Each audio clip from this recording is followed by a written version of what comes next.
Good morning students. In today's class, we are going to look into the third unit, classification of elements and periodicity in properties. Before going to learn this chapter, can you answer some questions? Is alphabet necessary to learn any language? What is the answer?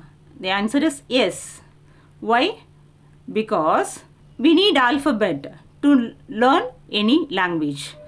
Suppose if you want to learn Telugu, so you need to know the Telugu alphabets.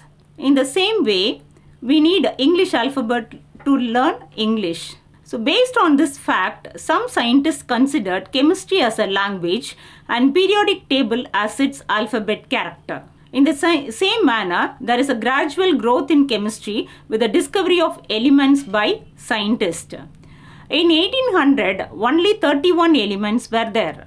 In 1865, 63 elements were identified. At present, 118 elements are known. To understand the properties of the elements easily, they are classified systematically. The main objectives of this course is, after studying this chapter, you will be able to understand the need for classification of elements, understand the present form of the periodic table, and to classify the elements into S, P, D, F blocks and learn their main characteristics, understand the periodic trends in properties. Now we are going to look into the genesis of periodic classification. Why do we need to classify elements? At present, 118 elements are known. It is very difficult to study all the elements at a time. So, as to understand the properties of the elements easily, they are classified systematically. The genesis of periodic classification, now we are going to study starting from the Dauberni's law of triads to the modern periodic table. The various classifications are Dauberni's law of triad, Newland's law of octaves, Lothar-Meyer periodic table, Mendeleev's periodic table and modern periodic table. First, we are going to look into the Dauberni's law of triads. What is the meaning of triad? A triad is nothing but it is a group of three. The German chemist Johann Daubernier gave his law of triads in 1829. He noted similar properties of several groups of three elements called triads. According to this law, in a triad, the middle element had the properties average to that of the first and the third element. What did this say? So, the property of the middle element is found to be the average of the properties of the first and the third element. And if you calculate the atomic weight of the middle element, it is found to be the average of the atomic weight of the first and third element. Now we are going to look into this with an example. He arranged the three elements into a group of triad, lithium, sodium and potassium. And the atomic weight of lithium is 7 and that of potassium is 39. If you take the average of atomic weight of lithium and potassium, it is found to be 23. That is the atomic weight of sodium. In other words, the middle element is having atomic weight, the average of the atomic weight of the first and the third element. And the properties of the middle element is found to be the average of the properties of the first and the third element. Some other examples of Dauberni's law of triads are another three examples: calcium, strontium and barium.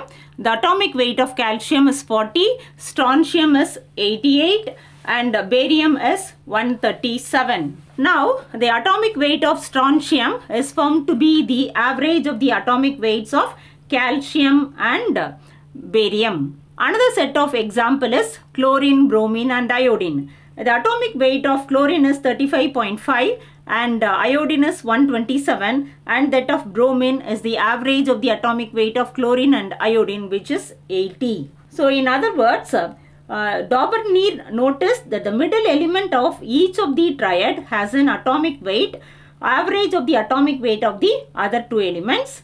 And also the properties of the middle element were in between those of the other two members. So this is called the law of triad. Now we are going to look into the drawbacks of Daubernier's law of triad. What are the drawbacks of this triad?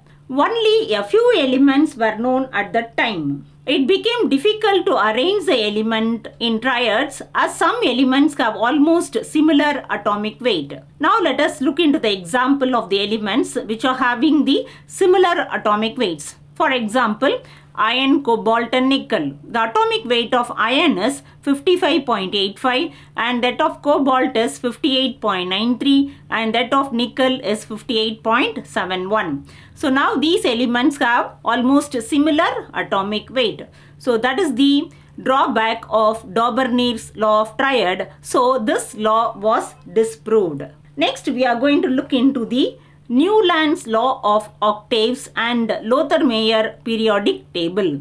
John Alexander Newland in 1865 propounded the law of octaves. What is the meaning of octaves? Octave means 8. So it represents 8 notes of music which is being used as 8 element system. He arranged the elements in increasing order of their atomic weight and noted that every 8th element had properties similar to the first element. So the English chemist John Alexander Newland in 1865 gave the law of octaves. Octave means 8. He arranged the elements in increasing order of their atomic weight and noted that every 8th element had properties similar to the first element. It is like 8th note of the musical scale. What are the elements arranged according to the atomic weight? Lithium, beryllium, boron, carbon, nitrogen, oxygen, fluorine, sodium, magnesium, aluminium, silicon, phosphorus, sulfur, chlorine, potassium and calcium with increasing atomic weight. What are the drawbacks of Newland's law of octaves? The main drawback is it is observed only up to calcium, atomic weight 40. So only up to calcium, the Newland's law of octave was observed. So it is also disproved.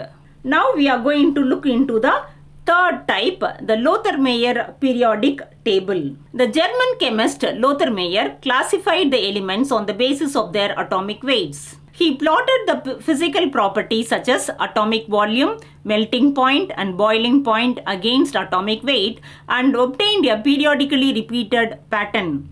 But it was not published before the work of the Mendeleev's periodic table. Both Lothar-Meyer and Mendeleev were working simultaneously, but Mendeleev reported his periodic table.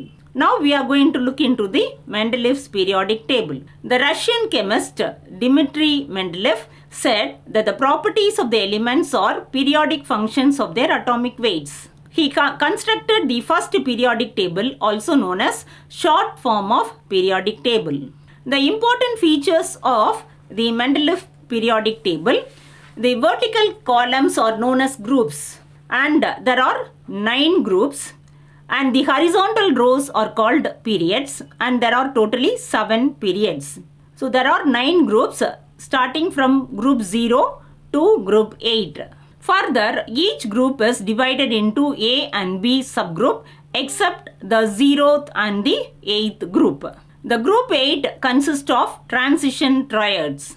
The merits of Mendeleev periodic table is he gave an elaborate system of classification based on the physical and chemical properties. He predicted the existence of unknown elements and left some gaps, naming the elements as Eka element in the periodic table. So at that time some of the elements were not discovered and he left some space in the periodic table. So what are the elements? So the element scandium was not known at that time and its name given was Eka boron. Similarly, so gallium was not known and the name of gallium was given as Eka aluminium, and germanium was not known and the name of germanium was given as Eka silicon. He corrected the atomic weights of some of the elements, beryllium and indium, based on their valency. So the atomic weight is equal to equivalent weight into valency. So based on their valency, he corrected the atomic weight of beryllium as 9.1 and the atomic weight of indium as 114. Now we are going to look into the demerits of Mendeleev's periodic table. Some elements with higher atomic weight were placed before the lower atomic weight elements in order to maintain similar chemical nature of elements and are called inverted pairs or anomalous elements. Now we are going to look into the example. For example, iodine with lower atomic weight than that of tellurium. So tellurium is present in group 6 and iodine is having lower atomic weight than tellurium. It was placed in group 7 along with fluorine, chlorine and bromine because of similarities in properties. So even though the atomic weight of iodine is lesser than tellurium, it was placed along with fluorine, chlorine and bromine because of similarities in properties. Another example is argon. The atomic weight is 39.9 and the atomic weight of potassium is 39.1. But argon was placed before the potassium. So another example is cobalt. The atomic weight is 58.9 and nickel is 58.7. And cobalt was placed before nickel in the periodic table. So due to inverted pairs, the place of elements in group are also changed. The position of hydrogen was not made clear. The position of lanthanides is uncertain. So can you tell what is the name of element scandium? So the scandium, the element name was given as Eka boron in his periodic table. Eka silicon is known as germanium. So now we are going to look into the modern periodic table. The basis of modern periodic table was given by Henry Moseley. Henry Moseley is an English physicist. In 1930, he observed regularities in the characteristics X-ray spectra of the elements. A plot of root of nu, where nu is the frequency of X-rays emitted against atomic number, gave a straight line. So when he plotted the root of frequency against atomic number, a straight line was observed. And the straight line is not observed when he plotted root nu against atomic mass. So atomic number Z can be related to the frequencies of the X-ray emitted by using the formula root nu is equal to A into Z minus B, where A and B are constants. So this diagram shows a plot of atomic number against the square root of X-ray frequency root nu. And we can see that a straight line is observed. So this forms the basis of the modern periodic table. So when atomic weight is plotted against square root of the X-ray frequency, the graph is not a straight line. Instead, we are getting a curve. By this, he concluded that atomic number is the fundamental property of an element than its atomic weight. So, the atomic number is a fundamental property of an element than its atomic weight. Now, the modern periodic law is stated as follows. So, what is this modern periodic law says? The physical and chemical properties of elements are periodic functions of their atomic number and electronic configurations. So this is the modern periodic table or long form of periodic table. So this modern periodic table, it consists of 7 periods which are horizontal rows. So once again I'll repeat, the horizontal rows are called periods. So it consists of 7 periods and there are 18 groups. What are groups? The vertical columns are called as groups. So in modern periodic table, we are having 18 groups and 7 periods. The older notation of the groups are 1A, 2A, 3A, 4A, 5A, 6A, 7A and group 0. And we also have 1B, 2B, 3B, 4B, 5B, 6B, 7B and group 8. So but now it is replaced by the groups are numbered as 1 to 18 in accordance with IUPAC recommendations. So in modern periodic table, the group number is from 1 to 18 in accordance with the IUPAC recommendations. The period number that is equal to the highest principal quantum number of the element in the period. So this you should make a note. So the period number which gives the highest principal quantum number of the element in that period. What are the important points of modern periodic table? The first period of the modern periodic table consists of only 2 elements. Can you tell what are the 2 elements? The answer is very simple. The 2 elements are hydrogen and helium. The remaining periods 2, 3, 4, 5 and 6 consist of 8, 8, 18, 18 and 32 elements respectively. The 7th period is incomplete. The 14 elements of both 6th and 7th period, called as lanthanoids and actinoids, are placed below the main body of the periodic table. The 14 elements belonging to the 6th and 7th period are called as lanthanoids and actinoids, which are placed below the main body of the periodic table. So the first period, it contains 2 elements, hydrogen and helium.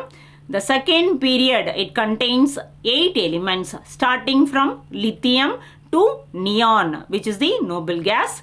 The third period contains 8 elements starting from sodium till argon. The fourth period contains 18 elements starting from potassium to krypton. And the fifth period also contains 18 elements starting from rubidium to xenon. And the sixth period, it starts from cesium and ends in radon. And the 7th period is incomplete. It starts from francium. And the lanthanoids and actinoids are kept separately at the bottom of the modern periodic table. What is the difference in the approach between the Mendeleev's periodic table and the modern periodic table? So can you tell the answer? The atomic weight is the periodic function to Mendeleev's periodic table, and atomic number is the periodic function to modern periodic table. So the modern periodic table is based on atomic number, whereas Mendeleev's periodic table is based on atomic weight. So can you tell what is the period that contains only gaseous elements in it? Can you guess this? So the answer is the first period. The first period contains the 2 elements hydrogen and helium. Both are gases. So it is the only period that contains only gaseous elements in it. So can you tell what is the period that includes all types of element? So the answer is 6th period. It contains S block elements, P block elements, D block elements as well as F block elements. So the 6th period includes all types of elements in it. So can you tell what is the longest and shortest period in the modern periodic table? The longest period is the 6th period and the shortest period is the 1st period. Now we are going to look into the nomenclature of elements with atomic number 100. So how to name the elements if the atomic number is greater than 100, and what is their abbreviation? The IUPAC names of elements with atomic number above 100 are given in the following table. So the IUPAC has made recommendation that until a new element's discovery is proved, a systematic nomenclature is to be adopted.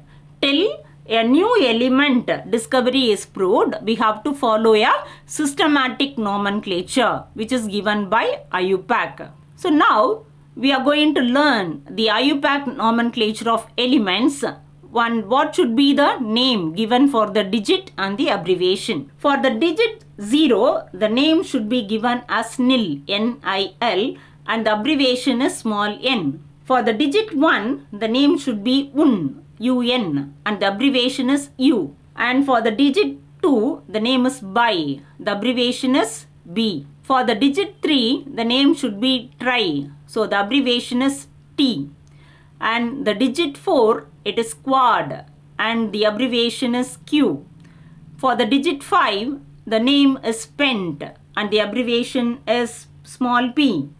And the digit 6, the name is hex, and the abbreviation is H. For the digit 7, the name is sept, and the abbreviation is small s. And for the digit 8, the name is oct, and the abbreviation is O. And the digit 9, the name is N, E-N-N, and the abbreviation is E. So these are the notations we have to follow for the elements whose atomic number is greater than 100. Now I'll give you some examples. Can you give the names of the elements? For example, 105. How will you name this element 105? So for 1, what is the name we have to use? Un, U-N. And 0, it is nil, N-I-L. And for 5, it is pent, P-E-N-T. So after this, you have to add I-U-M. So if you add I-U-M, so the name will be Un-Nil-Pentium. Un-Nil-Pentium. And the symbol will be UNP. So now, like this, similarly, we can name the elements starting from 101 to 120. Suppose 101 can be named as Un-Nil-Unnium, UNU, and 102 as Un-Nil-Bium. Bi is for 2 and we have to add IUM, Un-Nil-Bium. And 103 is Un-Nil-Trium, UNT. 104 is Un-Nil-Quadium, UNQ. 105 is Un-Nil-Pentium, UNP. 106 is Un-Nil-Hexium, UNH. 107 as Un-Nil-Septium, UNS. 108 as Un-Nil-Octium, UNO. 109 as Un-Nil-Ennium, UNNIL, ENNIUM. The abbreviation is UNE. So can you tell how will you name 118? So 118 can be named as Un-Octium, UUO. So this is the way to give the IUPAC name and symbol of the elements. So can you tell what is the IUPAC name and symbol of the element with atomic number 120? So the answer is Un-B. So for 1 you have to name it as UN, and for 2 it is Bi, and 0 it is NIL. So Un-B-Nillium. So the abbreviation is UBN. Un-B-Nillium. So the element is having a symbol UUU. So can you tell what is the atomic number of that element? U means Un. Un. So the answer is 111. So 111 can be named as Unnium, UUU. 112 as Unbium. So like this we have to name the elements. So now we are going to look into the electronic configuration of the elements. So before directly entering into the topic, let us recall electronic configuration. The distribution of electrons into the available orbitals of an atom is called its electronic configuration. So can you tell what is electronic configuration? The distribution of electrons into the available orbitals of an atom is called its electronic configuration. So we have already studied, according to Aufbau principle, in the ground state of the atoms, the orbitals are filled in order of their increasing energies based on the N plus L rule, which you have already studied in the second unit. Now we are going to see the electronic configuration in periods. The value of principal quantum number N for the outermost or valency shell indicates the period of that element in the periodic table. So if you are having an element, the valency shell indicates the period of that element in the periodic table. For example, sodium. So the electronic configuration of sodium, so atomic number is 11, it can be written as 1s2, 2s2, 2p6, 3s1. So can you tell what is the valency shell of this sodium? So the outermost electron is present in the 3s1, 3s orbital. So the period number is 3. The outermost shell value is 3. So this elements belong to the third period. So in the case of first period, the element is having the electronic configuration as 1s1, and for helium it is 1s2. The first period n equal to 1 starts with the filling of the lowest level 1s, and it has 2 elements. So in order to calculate how many elements will be present in a given period, So this can be found by multiplying the number of orbitals into 2. So if you multiply the number of orbitals into 2, so that will give you the number of elements present in that period. So in the first period, only one s orbital is there, and when you multiply by 2, so the first period has 2 elements in it. In the second period, it has 8 elements, and it starts with lithium 2s1 and ends up with neon 2s2 2p6. So here the orbitals available are 2s orbital and 2p orbital, and we have 3 2p orbitals and 1 2s orbital. So totally 4 orbitals are there. When multiplied by 2, so it gives 8. So the second period contain 8 elements. The electrons are filled in the 2s and 2p subshells. The third period, it starts from sodium and ends up with argon. Sodium, magnesium, aluminium, silicon, phosphorus, sulfur, chlorine and argon. The configuration of sodium is 3s1 and that of argon is 3s2 3p6. The electrons are filled in 3s and 3p subshells. So can you tell sodium belongs to which period? So we have already studied it belongs to the third period because the valency electron enters into the 3s1 orbital. So now we are going to look into the electronic configuration of elements in the fourth period. The fourth period starts from potassium 4s1 and ends up with krypton, the noble gas, 4s2 4p6.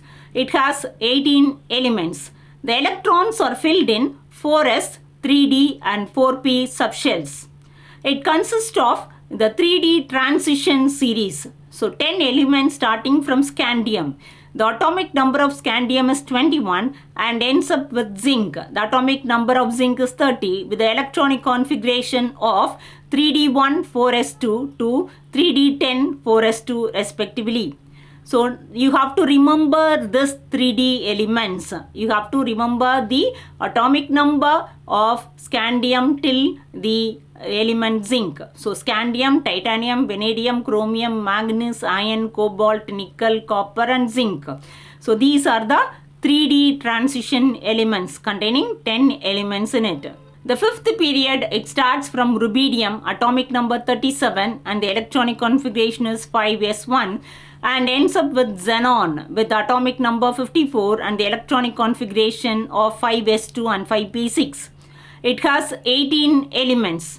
The electrons are filled in 5s, 4d and 5p subshells. It consists of 4d transition series, 10 elements starting from yttrium, atomic number 39 to cadmium, atomic number 48 with the electronic configuration of 4d1 5s2 to 4d10 5s2 respectively.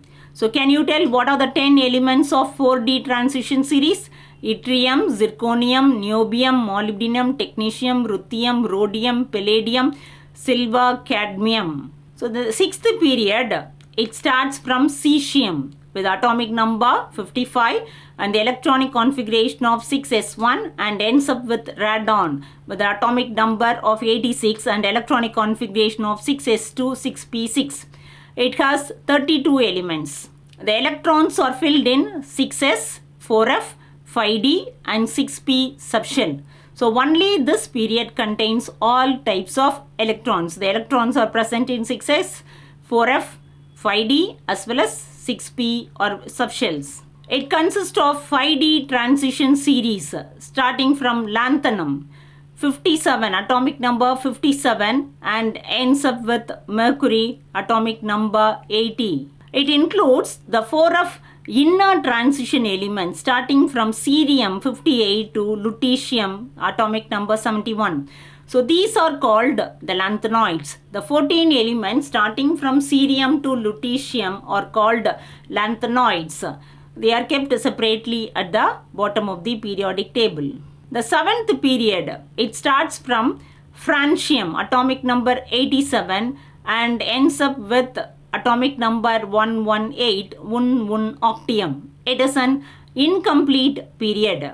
The electrons are filled in 7s, 5f, 6d and 7p subshells. It consists of the 60 transition elements starting from actinium to unbium 112. 112. It also includes the 5F inner transition elements from thorium atomic number 90 to lawrencium atomic number 103. So from thorium to lawrencium they are called as actinoids. So in the first period the starting element is hydrogen, the ending element is helium. The second period, the starting element is lithium and the ending element is neon. In the third period, the starting element is sodium with the electronic configuration of 3s1 and the ending element is argon with the electronic configuration of 3s2, 3p6. And the fourth period, the starting element is potassium with the electronic configuration 4s1 and ends up with krypton with an electronic configuration of 4s2, 4p6. And fifth period contains rubidium 5s1 and ends up with xenon 5s2, 5p6. And sixth period it starts from cesium at electronic configuration 6s1 and ends up with radon electronic configuration 6s2, 6p6. And the seventh period starts from francium, the electronic configuration is 7s1 and it is an incomplete period. How would you justify the presence of 18 elements in the fifth period of the periodic table? The answer is when n is equal to 5, the value of L is 0, 1, 2, 3. The order in which the energy of the available orbitals filled are 4d, 5s and 5p. So first 5s orbitals are filled, then 4d and 5p orbitals. The total number of orbitals available are 9. 1 s orbital, 5 d orbital and 3 p orbitals.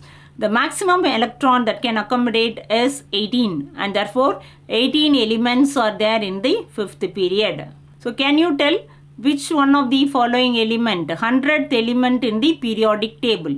Californium, Einsteinium, Fermium, Mendelevium. So can you tell what is the answer? 100th element in the periodic table. The answer is Fermium. So now we are going to look into the group-wise electronic configuration, block-wise classification of periodic table. Now we are going to look into the group-wise electronic configuration. Elements in the same group have similar valency shell electronic configuration. So the elements which are present in the same shell have the same electronic configuration.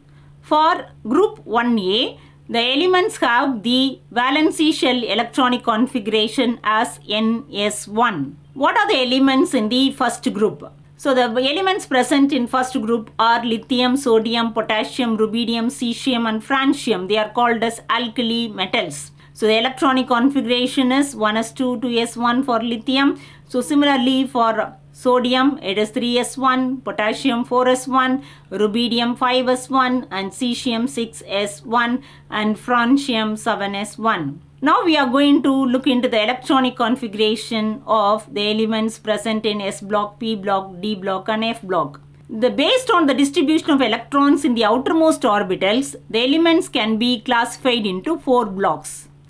S block, P block, D block and F block. So what are the S block elements? The elements in which the differentiating electron, so that is the last electron, enters into the S subshell are known as S block elements.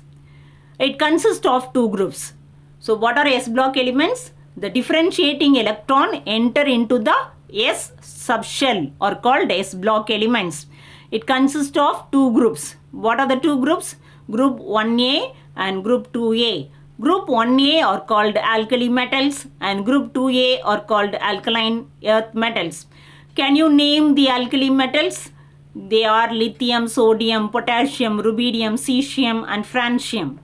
So what are the alkaline earth metals?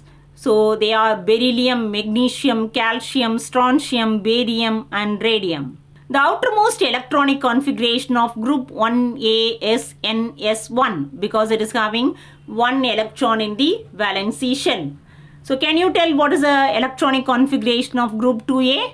The outermost electronic configuration of group 2A is NS2. So that is, it contains 2 electrons in the valency shell. These elements are all metals with low ionization enthalpies. So can you tell what is the oxidation number of group 1 elements? They show +1 oxidation state. Group number is same as the oxidation state of that group. So for group 1, the oxidation state is +1, and for group 2, the oxidation state is +2. So you should not get confused. So what is the oxidation state of group 1? The same as group number. So group 1 oxidation state is +1, and for group 2 the oxidation state is +2. So now we are going to see the trend in the physical and chemical properties. Here the metallic character and reactivity of the elements increases down the group. So as you go down the group, the metallic character increases as well as the reactivity increases. So can you tell which is more reactive, lithium or francium?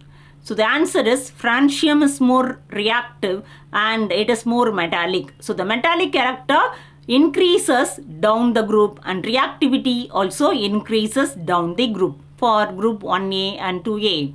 So because of this higher reactivity, they are never found in pure state. Except lithium and beryllium, the remaining elements form ionic compounds with 6th and 7th group elements. So generally lithium and beryllium, they form covalent compounds. The remaining elements form ionic compounds. So now we are going to look into the p block elements. What are p block elements? The elements in which the differentiating electron, that is the last electron, enters into the NP subshell or the NP orbital are called p block elements. It consists of 6 groups starting from group 13 to group 18. The outermost electronic configuration is from Ns2Np1 to Ns2Np6. Each period ends with a noble gas which is chemically inactive. The p block contains all types of elements. They are non-metals, metals, metalloids and amphoteric metals. Very close to noble gas, 2 chemically important groups of non-metals are present. Can you tell what are they? The group 16 are called chalcogens and group 17 are called halogens. So can you tell what are chalcogens? So group 16 are called chalcogens, meaning mineral formers.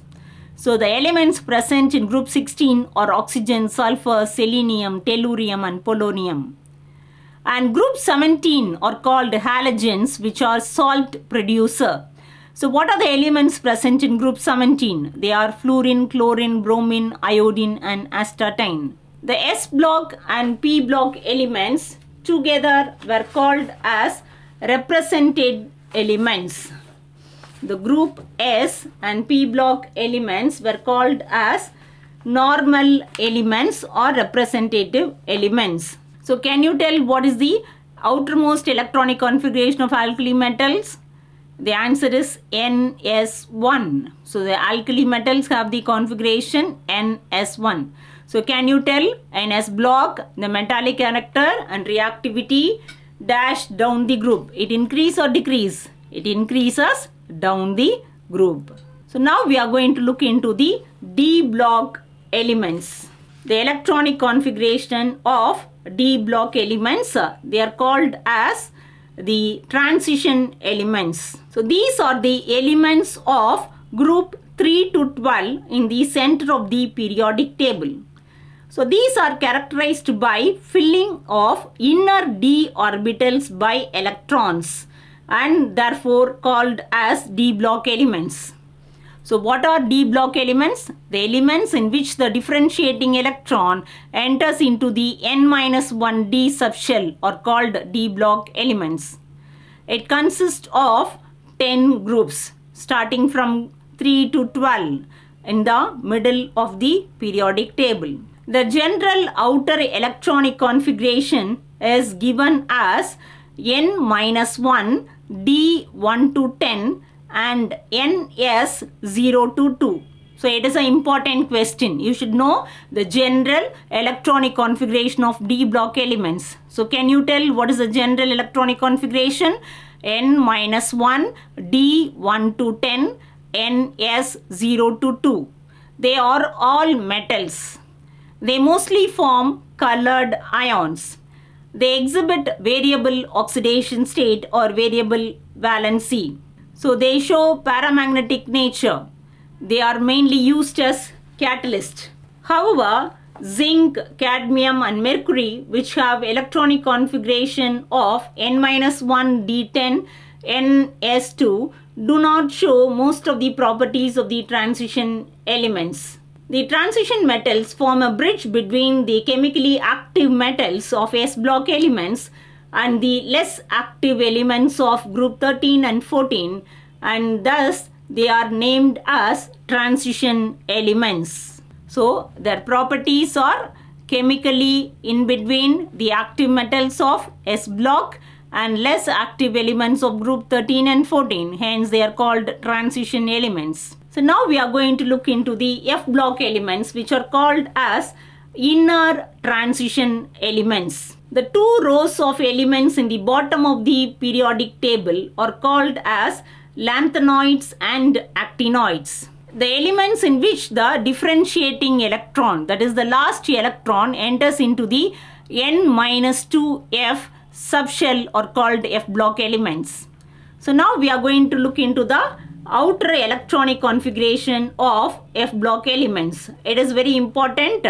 So the electronic configuration of F block elements are N-2 F1 to 14, N-1 D0 to 1 NS2. I'll repeat one more time. N-2 F1 to 14, N-1 D0 to 1 NS2. The last electron added to each element is filled in F orbital. These two series of elements are hence called as inner transition elements or F block elements. So some of the elements present in these group are man-made elements. So it consists of two rows of elements called as lanthanoids and actinoids. The lanthanoid starts from atomic number 58 cerium to lutetium atomic number 71, and the actinoids, it starts from the atomic number 90 thorium to lawrencium atomic number 103. These are all metals. Actinoids are radioactive elements. The oxidation state of inner transition element is +3. The elements after uranium are called transuranium elements or transuranic elements. The elements after uranium are called transuranium elements.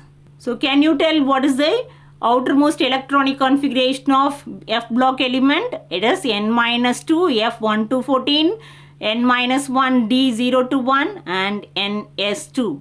Now we are going to look into the concept of metals, non-metals and metalloids. The elements in the periodic table are classified into metals, non-metals and metalloids. So they are classified into metals, non-metals and metalloids. Now we are going to look into the metals. The elements having more electropositivity are called metals. The elements having more electropositivity are called metals. The modern periodic table consists of more than 78% of metals, and they are placed in the left hand side of the periodic table. So in the modern periodic table, more than 78% of all the known elements are metals, and they are present at the left side of the periodic table. Example is group 1A elements having high electropositivity. They are metallic in nature. What are the characteristics of metal? We know that metals are solid at room temperature except mercury. So mercury is liquid. So this is a metal, mercury, which exists as a liquid at room temperature. They have high melting point and boiling point. And the exception is gallium and cesium. So gallium and cesium, they have low melting point. So melting point of gallium is 303 Kelvin and cesium is 302 Kelvin respectively. They are good conductors of heat and electricity. So as you have already studied in lower classes, metals are malleable and ductile in nature. So what is malleable? They can be beaten into thin sheets. So what is ductility? They can be drawn into wires. So now we are going to see the trends in the metallic character in groups and periods. As we have already studied, the metallic nature increases down the group. As you go down the group, the metallic character increases. Starting from lithium to francium, the lithium is less metallic and francium is more metallic. So the metallic character increases down the group. Whereas the metallic character gradually decreases from left to right across a period. So once again, across a period, the metallic character decreases. Down the group, the metallic character increases. The electropositive nature increases down the group because metals are more electropositive. So metallic character increases down the group. So electropositive nature also increases down the group, where the electropositive nature decreases from left to right across a period. So across a period, metallic character decreases. So electropositive nature also decreases. So can you tell which metal is found in liquid state at room temperature? The answer is mercury. So mercury is the element which is found as a liquid at room temperature. So we know that metals are good conductors of heat and electricity. They are malleable and ductile. So now we are going to look into non-metals. The elements having more electronegativity, that is having less electropositivity, are called non-metals. The property of the element change from metallic on the left to non-metallic on the right. So left hand side they are metallic in character, and the right hand side of the periodic table the elements are non-metallic in character. Group 7A elements have high electronegativity, so they are more non-metallic in nature. All non-metals are present to the right hand side of the periodic table, exception is hydrogen. So now we are going to look into the characteristics of non-metals. In general, non-metals are usually solids or gases at room temperature with low melting and boiling points.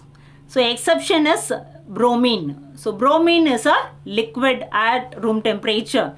So the only liquid non-metal is bromine. Again you have to make a note of it. Bromine is the only liquid non-metal at room temperature, and the metal which is a liquid at room temperature is mercury. They have low melting point and boiling point. Exception is boron and carbon. They are poor conductors of heat and electricity. Most of the non-metallic solids are brittle and are neither malleable nor ductile. The elements become more metallic as we go down a group. The non-metallic character increases as one goes from left to right across the periodic table. So now we are going to see the trends of non-metallic character in groups and period. The non-metallic nature decreases down the group. So it is opposite of metallic character. So the non-metallic character decreases down the group, whereas the non-metallic character gradually increases from left to right in the periodic table.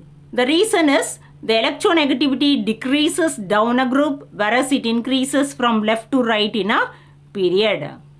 Now we are going to look into the topic called metalloids. What are metalloids? The elements containing both metallic and non-metallic nature are called metalloids or semi-metals. So again, metalloids are nothing but the elements having both metallic and non-metallic nature are called metalloids. So can you tell some example for metalloids? So the answer is arsenic, antimony, selenium, tellurium are the example for the metalloids. So can you tell the non-metallic character dash from left to right in a period? The non-metallic character increases from left to right in a period. So now we are going to discuss the trends in the physical properties.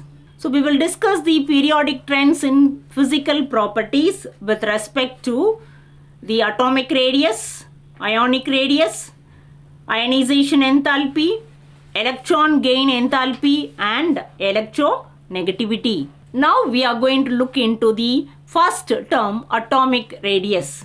So what is atomic radius? So atomic radius is nothing but the distance between the center of the nucleus and outermost shell is called atomic radius. The distance between the center of the nucleus and the outermost shell is called atomic radius. So the size of the atom is found to be very small, which is only 1.2 into 10 power minus 10 meter in radius.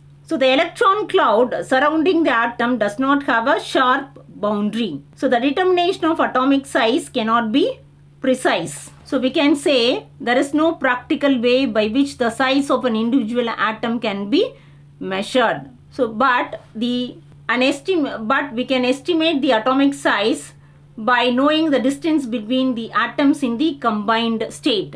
So atomic radius is nothing but the distance between the center of the nucleus and the outermost shell is called atomic radius.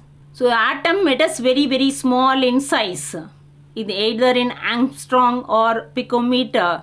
So it is measured by X-ray diffraction and spectroscopic methods. So the atomic radius is measured by X-ray diffraction and spectroscopic methods. So now we are going to look into the types of atomic radius. Based on the nature of the bond, the atomic radii are of the following types. The atomic radii are classified into covalent, metallic and van der Waals radii. What is covalent radius? So when two atoms are bonded together by a covalent bond, then the half the distance between the nuclei of the two covalently bonded atoms of the same element in a molecule is known as covalent radius. So when you have two elements which are same and they are bonded by a covalent bond, the distance between the nuclei of the two covalently bonded atoms of the same element is called covalent radius. For example, if you consider chlorine, so chlorine consists of the chlorine and chlorine atoms bonded by a covalent bond. The covalent radius of chlorine molecule is 198. So can you tell what is the covalent radius of chlorine atom? It is 198 divided by 2. So that is 99 picometer.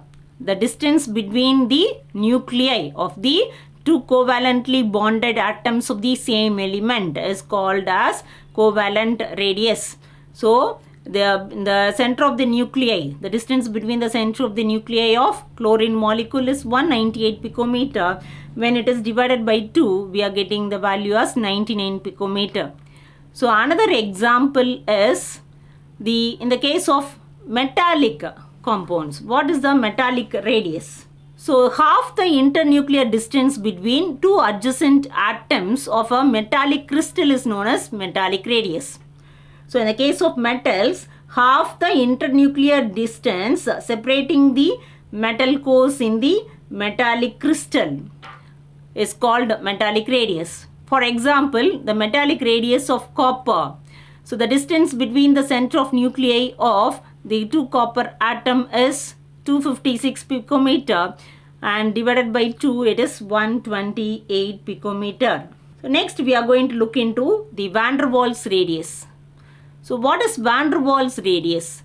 The half the distance between the nuclei of two adjacent identical atoms belonging to two neighboring molecules of an element in the solid is known as van der Waals radius. So this you can understand by considering the example of chlorine molecule. So we are considering two chlorine molecules. In the first chlorine molecule, the chlorine and chlorine are bonded by a covalent bond. Again, in the next chlorine molecule, the two chlorine atoms are bonded by a covalent bond. Now, between these two chlorine molecules, between two neighboring chlorine molecules, the distance between the nuclei of the two adjacent identical atoms is taken as the 3.72 Armstrong, which is called van der Waals radius, and half of this is 1.86 Armstrong, so which is called as van der Waals radius. So which is the half of the distance between the nuclei of two adjacent identical atoms belonging to the two neighboring molecules of an element in solid state is called van der Waals radius. So can you tell which is the largest radius for a molecule? Whether it is metallic, covalent, ionic or van der Waals radius? The answer is van der Waals radius is the largest radius of a molecule. Now we are going to explain the trends in the atomic radii of elements. It can be explained in terms of nuclear charge and energy level. Now we are going to discuss the atomic radius along the period. Across the period, the outer electrons are entering into the same valency shell and the nuclear charge increases. So resulting in the increased force of attraction on the electron by the nucleus. So can you tell how the atomic radius vary along a period? As we go along the period, the nuclear charge increases and the electrons are added to the same valency shell. So there is an increased attraction between the nucleus and the valency electron. So now the electrons are attracted closely towards the nucleus. So now the size will decrease. So as the nuclear charge increases, atomic radius decreases across the period from left to right, because as you move from left to right, the nuclear charge increases. So the attraction of nucleus by the electron also increases. So the electrons are pulled towards the nucleus and the size decreases. So atomic radius decreases from left to right. So this you can see with the example. So the atomic radius of the elements in the second period are given here. So the second period, the starting element is lithium and the last element is neon. The atomic radius of lithium is 152 picometer and that of beryllium is 111, boron 88 picometer, carbon 77, nitrogen 70, oxygen 66, fluorine 64 and neon 70. So the atomic radius decreases along the period, and neon, it is having a completely filled electronic configuration, is having a slightly higher atomic radius than that of fluorine. Now we are going to discuss the trend in atomic radius in a group. So can you tell how the atomic radius changes along the group? Whether it will increase or decrease? The answer is the atomic radius increases down the group. So can you tell why? So because the number of shells increases. So as you move down the group, one more shell is being added, and hence the distance from the nucleus to the outermost valency shell increases. So the size of the atom increases down the group. So as you go from lithium to francium, the size increases. So the atomic radius is inversely proportional to the nuclear charge. As nuclear charge increases, radius decreases. And atomic radius is directly proportional to the number of shells in the same energy level. So as more shells are being added, the atomic radii increases. Now we are going to see the exception in trends in the atomic radii of elements. The exception is noble gas. Noble gases are the exception because the noble gases are compared with the van der Waals radius, which is always greater than the covalent radius. So in the case of noble gases, so we are considering the van der Waals radius, which is always greater than the covalent radius. Now we are going to look into the topic ionic radius. So what is ionic radius? It is the effective distance from the center of the nucleus of the ions. How ions are formed? Ions are formed when a neutral atom either lose or gain electrons. So the ions are classified into two types. Can you tell what are the two types of ions? They are cations and anions. So what is the charge of the cations? Cations have positively charged. How a cation is formed? When a neutral atom loses one or more electrons, cations are formed. So what is the charge of the anions? Anions are negatively charged. So how anions are formed? When a neutral atom gains one or more electrons, anions are formed. So now we are going to see the variation in radius of an element. So now we are going to compare the radius of neutral atom as well as the cation and the anion. Can you guess? So which one is bigger and which one is smaller? So whether it is a cation or anion or the neutral atom. So if you compare the size of the cation, anion and neutral atom, the radius of cation is smaller than the radius of neutral atom, which is smaller than the radius of the anion,